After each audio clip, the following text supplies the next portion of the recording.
Attention to all SSS members at pensioners. Sa mga nagtatanong, ang tanong po niya, pwede na po ba ako maglamsam kahit 30 years old pa lang po ako at may 10 years na contribution? Sa video na ito, pakitapos hanggang sa dulo para malaman ang buong impormasyon.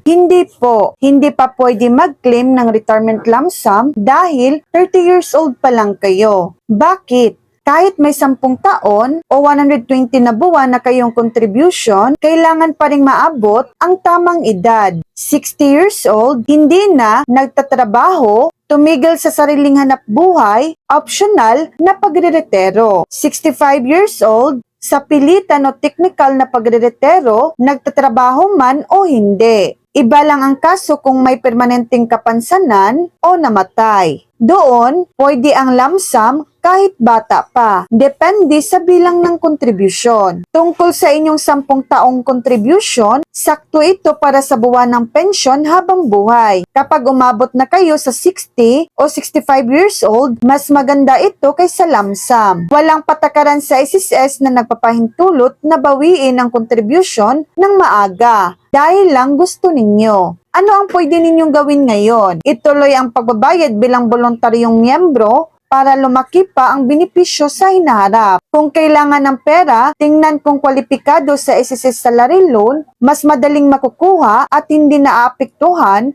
ang inyong pag-iipon para sa pagreretero. So yan lang po ang latest update.